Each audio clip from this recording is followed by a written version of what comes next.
श्री शिवाय नमस्तुभ्यम। हर हर महादेव। आज 11 जनवरी है। हाले कोसा में श्री शिव महापुराण कथा चल रही थी। गुरुजी पंडित प्रदीप मिश्रा जी द्वारा बाँची जा रही थी। इस कथा में जो गुरुजी उपाय बताए हैं, मैं एक एक करके उस उपाय को आपको बता रही हूँ। कल है गणेश चतुर्थी, तो पौष मास की चतुर्थी कल है। महा उपाय इसका गुरुजी बताए हैं। मनोकामना प्राप्ति के लिए, वंश वृद्धि के लिए, कार्य सिद्धि के लिए, इस सारे उपाय एक ही वीडियो में हम आपको बताने वाले हैं, तो वीडियो को अंत तक देखें। भगवान गणेश को दुर्वा अति प्रिय है, तो सब लोगों को पता है, आप लोगों को भी पता होगा। हाले कोसा पुराण कथा में गुरुजी बताए हैं जो उपाय, वो उपाय मैं आप लोगों को आज बताने जा रही हूँ। कल 12 जनवरी को चतुर्थी है, तो कल आप इस उपाय को कर सकते हैं। तो भगवान गणेश को दुर्वा कभी भी मौली से लपेट के ना चढ़ाएं।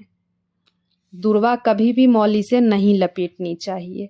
सबसे पहला उपाय जो है मनोकामना प्राप्ति के लिए, तो मनोकामना प्राप्ति के लिए 21 दुर्वा, वंश वृद्धि के लिए 11 दुर्वा, कार्य सिद्धि के लिए 7 दुर्वा और अच्छे नंबर से पास होने के लिए 5 दुर्वा चढ़ाए जाते हैं।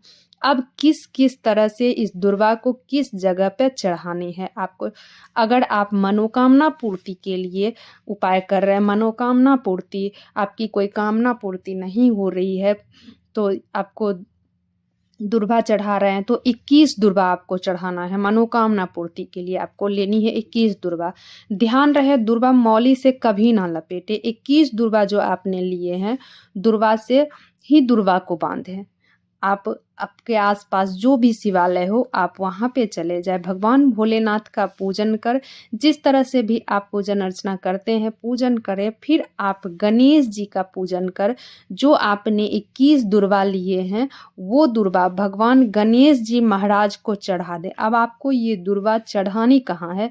गणेश जी महाराज के जो दांत है, जो जिस तरफ का दांत टूटा हुआ है उस तरफ आपको ये 21 दुर्वा चढ़ानी है। अपनी मनोकामना बोलते हुए, अपनी मन की कामना, आपके मन में जो भी कामना है, आप अपनी कामना बोलते हुए वो 21 दुर्वा जो आपने बांध रखी है, तो गणेश जी का जो दांत टूटा हुआ उस तरफ वो दुर्वा चढ़ा दें आप। ये तो हो गई मनोकामना पूर्ति के लिए आपको 21 दुर्वा चढ़ाना है। अब आपको वंश वृद्धि के लिए क्या करना है? वंश वृद्धि के लिए आपको लेना है 11 दुर्वा। अगर आपका वंश नहीं बढ़ रहा है, आगे आपके वंश नहीं हो रहे हैं, वंश वृद्धि के लिए आपको 11 दुर्वा लेना है। अब आपको 11 दुर्वा लेना है और उस दुर्वा को एक दुर्वा से ही बांधनी है, लपेटनी है, मौली से नहीं लपेटनी है। दुर्वा को लपेट दें, फिर उसी तरह से जिस तरह से भगवान भोलेनाथ का पूजन अर्चना कर, उसके बाद गणेश जी का पूजन करें और उसी जगह पर, जिस जगह पे आप कामना पूर्ति के लिए जो दुर्वा चढ़ाए हैं, जिस तरफ भगवान गणेश का दांत टूटा हुआ है उसी तरफ आपको 11 दुर्वा चढ़ानी है वंश वृद्धि के लिए। अब आपको कार्य सिद्धि के लिए क्या करना है? 7 दुर्वा लेना है। 7 दुर्वा आप इसी तरह से 7 दुर्वा लें, सातों दुर्वा को एक दुर्वा से लपेट लें और उसी तरह से आपको गणेश जी का जो स्थान पे वो सारे दुर्वा चढ़ाए जाते हैं, उसी तरह से आपको कार्य सिद्धि के लिए भी आपको 7 दुर्वा उसी तरफ आपको चढ़ानी है। और अच्छे नंबर से पास होने के लिए, अगर आप बहुत बार एग्जाम दे रहे हैं, इंटरव्यू दे रहे हैं, नहीं पास हो रहे हैं, कहीं आप जॉब ढूंढ रहे हैं, नहीं लग रहा है, तो आपको उसके लिए करना क्या है? 5 दुर्वा लेना है। अब आपको पांचों दुर्वा का क्या करना है? उसी तरह से आपको दुर्वा से ही, एक दुर्वा से ही लपेट लेनी है, बांध लेनी है और आपको चले जाना है शिव मंदिर।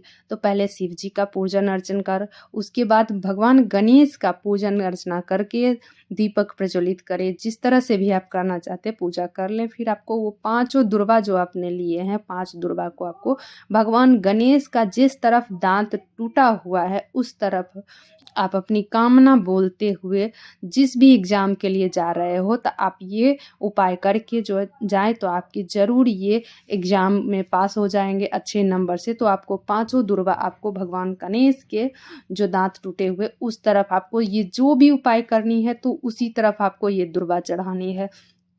आप एक बार फिर से सुन ले, मनोकामना प्राप्ति के लिए आपको 21 दुर्वा चढ़ानी है, वंश वृद्धि के लिए आपको 11 दुर्वा चढ़ानी है, कार्य सिद्धि के लिए आपको 7 दुर्वा चढ़ानी है और अच्छे नंबर से पास होने के लिए आपको 5 दुर्वा चढ़ानी है। ये सारे उपाय उसी सेम प्रोसेस से होगा, जिस तरह से आप पहले वाला उपाय किए उसी तरह से आपको हर उपाय में आपको वो गिनती का जो दुर्वा 21, 11, 7, 5 उस तरह से आपको लेनी है और उस तरह से आपको इस उपाय को करनी है। 3 महीने में आप कामना पूर्ण हो जाएगी। वंश वृद्धि के लिए कर रहे हैं या जिस भी कामना से आप कर रहे हैं वो पूर्ण हो जाएगी।